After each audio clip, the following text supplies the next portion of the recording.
Thank you for coming to my radio show. What do you think about it? Absolutely, it was a wonderful opportunity, Laura, and thank you so much for calling me here. Yes, I'm always amazed at the number of videos and posts that you make on social media. Well, thank Wonderful you. posts. And I was always wondering how you do this. You know what? When I met you, I was so happy to know that people besides the people, the Caucasian or the Anglo-American running for school board. Now we have two wonderful people. You're from India, I'm from Mexico. And one of the things it's very important for us to get involved because people have been thinking that if you are from another country or if you're an immigrant or if you're a colored person, then you have to always vote a certain way. And that, in my opinion, is the end of democracy. Absolutely. We need to have multiple voices. We need to have people believing in whatever they want to believe, irrespective of their skin color and race and country of origin and whatever. So we are doing, I think, a very genuine race, both of us, for our principles. For We're not really, principle. And something that I think that is very interesting, and you and I are engineers. Yeah, okay, yes, That's something absolutely. And engineers can always devise a solution because we look at a problem from a problem-solving perspective. Exactly. Not how to make noise about it, but what's the problem, how to fix the issues. Exactly. So I have seen, even though I haven't really practiced a lot of engineering after my passing out, but I have seen that training really help me. So one of the things I was talking with one school board member that I had the opportunity to see her in this event, it was for the Cornerstone, it's a non-profit. And she's the school board member from Drainsville. We were talking about what I was running for a school board, and I tried to explain her that I'm running for a school board because I have the experience to work in corporate. I've been working for Verizon, AT&T. One of the things that I've learned so much for working in corporate was the fact that everything that you do had to have a return on investment. Meaning that, I have every coin that is being a profit from the company is the results of applying and is the return on investment. I believe that the school board should be manage the budget like a corporation. What do you think? Exactly, absolutely. Basically, I am proposing, I don't know whether you have seen it, zero-based budgeting and outcome-based budgeting. Absolutely. So currently what they do is they have a budget from last year and they add a certain percentage to it, and that becomes a budget this year. And if the money is not spent, they just throw it away on things that are not really important for anybody. So that has to end. Zero-based budgeting means it has to start from each need, item by item. Absolutely. And then outcomes attached to it. So if there is no outcome, don't do it. So I think you and I are in the same path, that we have to be sure that every money that we dedicate to the certain areas for the success of the kids have to show return on investment. We cannot repeat the same thing again and again if the kids are not getting better. Absolutely. Some of these members are sitting there for decades and they were not able to fix it. So if I'm in their position, if I serve there 2 terms and I'm not able to fix whatever I came there to fix, then I move on and then bring in new people to do this.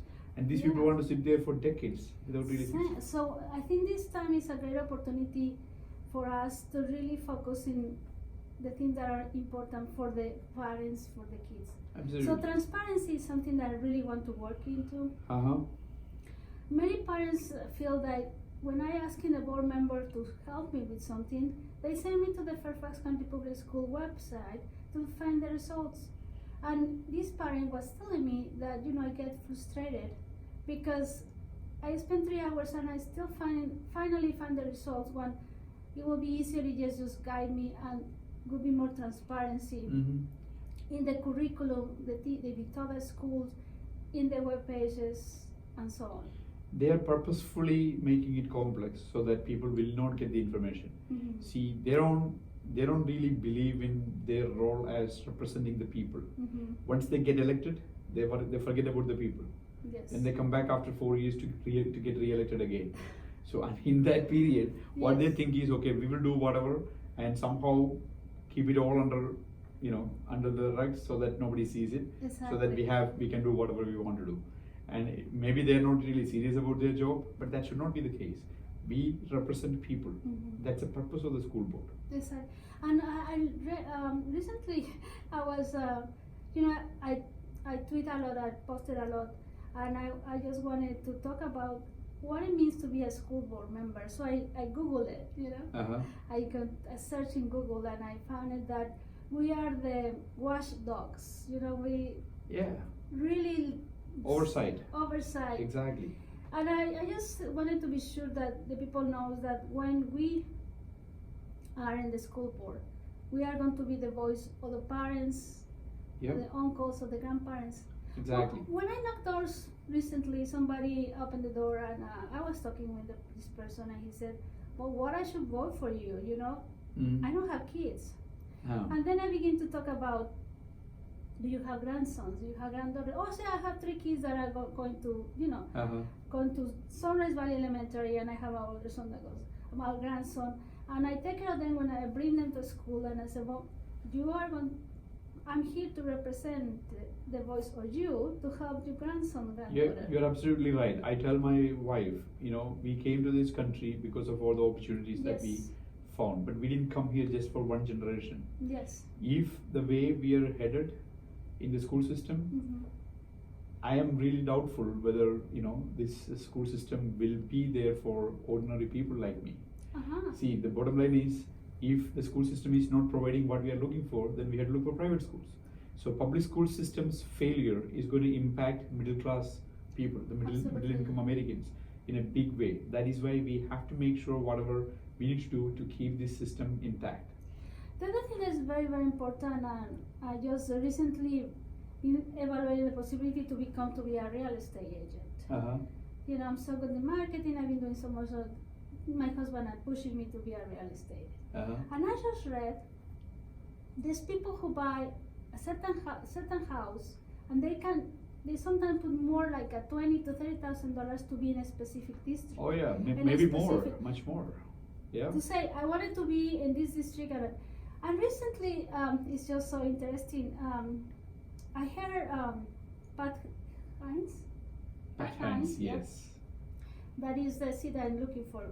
That she said that in the school board we don't care about real estate.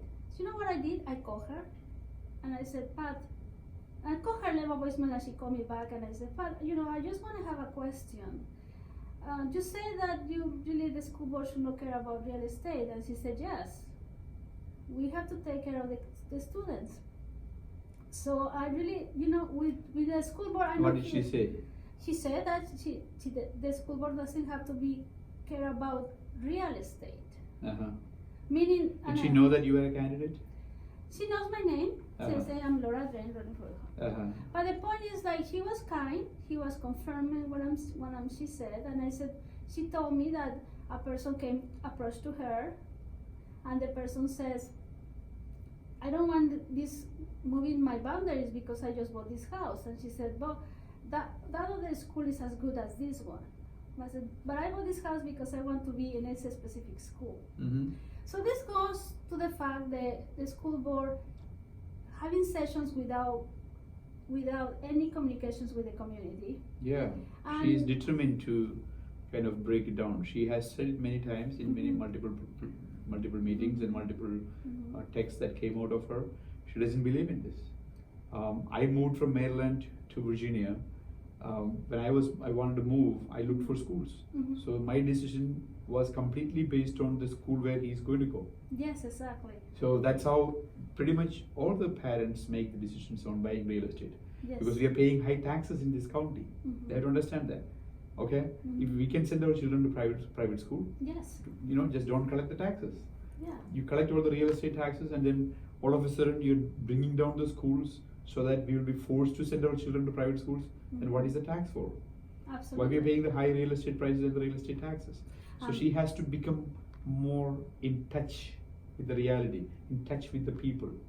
That is very important. I believe that as a community, we need to be heard, and that is something that I really want to fight. I want to be the voice. I want to listen to you, and I just everything that the people want to watch this video. Please support our campaigns, donate.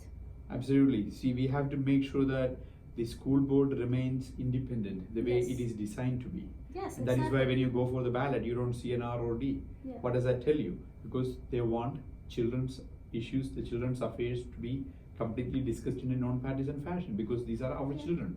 And We should not have any politics there. So I wanted to, recently happened to me something really uncomfortable. So I was passing my information and one board member came to me, kind of raised her voice and attacking me about what we passing information about the boundaries. And I thought that was so unprofessional that somebody that's in a school board. She confronted you on Yes, confronted me in front of a school? in front of the school, outside the school. What did she say? She said that we developed this newspaper to teach people about many things, included boundaries.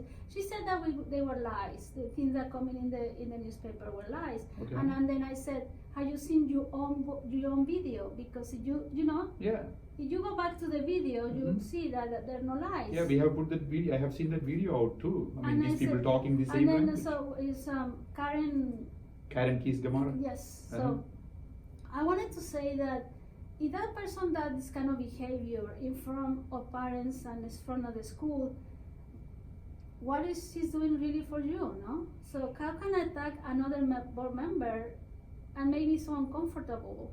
I'm Mexican American, I'm immigrant, and I'm proud to be an American person now. You know what I mean? Yeah, and that is what I'm telling. When they have some benefit of pandering to Mexican Americans, Indian Americans, or colored people, they do that. And once they know that we are not on their side, they immediately turn against you. There is no more consideration. There is no more sympathy. There is nothing. It's just sheer attack based on lies. She has said all these things. And then it was so uncomfortable, so I took my phone, I went to make a call to a board member to let her know that what can I do, no? And when I left my little table with my newspaper and my palm cards, this other person that is running versus me, Melanie Murray, stand in front of the table so people will not have access for my newspapers. This kind of behavior is not a thing that we're expecting for a board member to do. They think they're entitled to the power. Yes. They think it is their thing. Why are you here? I have seen that attitude from many people, and that is what we have to challenge. This is people's democracy. Yes. The majority of the people decide who should be on the school board. It's not an entitlement. That's because you're R or D, you get to sit on this. And I strongly believe in two-party system, because it's very important to have two parties and two different types of ideas and philosophies in play. Otherwise, the other side has no voice. So having in my radio show today has been wonderful. Today, as you see, I invite many people. I wanted to pass the voice, and I just asking you really, sometimes the people doesn't know how hard it is to run to represent you, and if you want us in the school board, we will need your support.